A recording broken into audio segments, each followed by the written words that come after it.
This book is a third novel for you, right? Yes. And the books have a cast of characters that carry across all three. Right. My question, how much of the stuff that's in these three books is just basically ripped right from your real life and fictionalized in a roman à clef style? Not very much. You know, the stuff that's real in this book is all the stuff that I remembered and then went back and reported. I learned a little bit from watching you guys. I went back and asked questions with the notebook, wrote it all down, about what actually happens on a day like 9/11. So one of the things that always sort of stuck in my brain about that day, and I'm sure for everybody that day is sort of burned in our minds, but the fountains were running all day. You know, it was this wild day, and the grounds were as they would have been on any normal day. There was food everywhere, like trays of cookies and sandwiches and, you know, 7 different kinds of soda. And these little things sort of stuck in my mind, and I went back after 9/11, and, you know, I was at the White House, I think, 6 more years after that, and asked the stewards on Air Force One, you know, what was that day like? And they couldn't leave. They couldn't go home. So they did what they do. They're the most professional people ever. So in the book, the story is made up, but all the little details about White House life, especially on the day of a terror attack, are as they would be and as they were. President Kramer, your main character, carries through the books. What's she like? She's a badass, you know. She's the first female president. She's a moderate Republican from Northern California, which most people feel is the greater fairy tale in the novels than her gender. She has a Democratic vice president, which is a political fantasy of a lot of people who are veterans of some of the rough and tumble campaigns that, you know, what if they just held hands and sang Kumbaya? Again, another part of my fantasies projected onto these poor women. She's got a husband who cheated on her, because I think that to make her someone who has risen to the highest levels of politics, I thought she would have paid some pretty hefty personal prices. I think that having it all is this curse that someone who never meant to do it put on all women.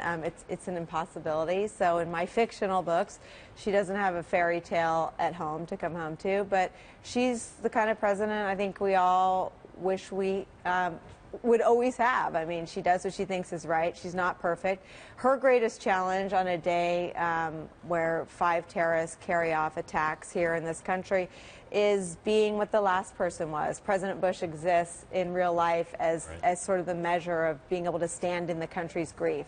I know that your President Kramer has a little bit in common with Hillary Clinton, just on the basis of what you just said, and on the fact that I think you've said in the past you draw a little bit on her.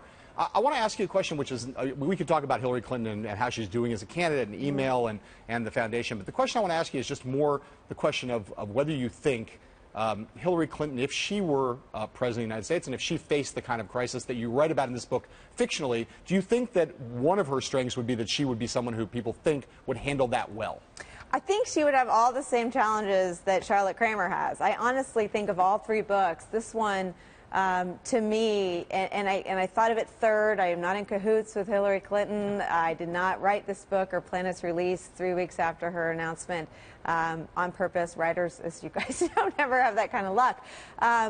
But I think that, you know, if you look at how she ran last time as someone who could answer the call at 3 a.m., I think she's running against a whole bunch of people now who could answer the call at 3 a.m. So I think the test for her is different. And listen, I hear from Democratic women, not Republicans, that her personal history and her personal life is something they want to hear about. I think that Democratic women, especially her peers, women her age, are still uncomfortable, and it surprises me. But a lot of them are still uncomfortable with her standing by her man during all those years. So it's not a political point. I'm not making a political attack against her, but it's you know, these books are about the human beings that run our country, not about politics and not about right left. I think people get plenty of that on the nonfiction shelf. These books are novels about, you know, what it's like to be a parent and on 9/11, you know, wanting to check in with your kids, but really legitimately not having time to call them every hour because you're making decisions about protecting literally the airspace over Washington, D.C. So, you know, to the degree that I think she has to show her humanity, it is very much the same struggle that my fictional president has in this novel. Let me ask you a real-world question about her campaign. She's, since she announced a lot of attention, no press conferences, no interviews, she's taken a handful of questions on the fly. Not really known, at least to me, whether she's driving that or the staff's driving that, but I'm sure she doesn't object to it. If you're the communications director for her, and you're looking at the pressure that's building, would you say to her, Madam Secretary, at some point you need to talk, or do you think they can get away with this for a while? You know, the three of us have butted heads already about Hillary Clinton and her relationship with the press, and it reminds me very much of her Republican campaign. They don't trust the press. They don't think the press cuts them any slack, and I think the press has an outside view of its importance in her candidacy. That said, I do think she needs to find these valves and release some pressure, because at some point she's going to start losing the low-hanging fruit, which is always a waste of energy for a campaign. You know Jeb Bush well. Obviously, you know George, his brother, well also. Give me a sense of, we just talked in the A block of the show about the various things that have happened to him just in the last 48 hours. Giving the speech on faith, now this Megyn Kelly interview. Last week he said that he looked to his brother as his main advisor on Israel policy.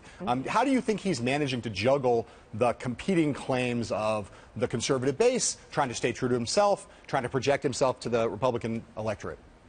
I mean, I agree with a lot of your analysis. He's taking a long view. He's not made any mistakes. When you look at people whose primary campaign candidacies have not been successful, they're people who don't put the building blocks together. And I think he's laying the bricks one at a time. I think he's building a very solid foundation. It may not be happening at a rate and a pace that satisfies everybody in the media. It may not be happening at a pace that satisfies everybody in the Republican base. But I saw some friends from Washington very active in the CPAC group and other conservatives, and their discontent with the field has nothing to do with anyone's position on anything. They haven't so far seen anyone willing to say, I can crush a Democrat in a general election. That's what they're waiting to see. So I think his opportunity is to show how aggressive he can be in taking on a Democrat. It's not to go around, you know, appeasing the Laura Ingrams of the world on immigration. They cannot and will not and won't be appeased. That's not the line of work that they are in. So I think that would be a fool's errand. I'm happy with what he's doing.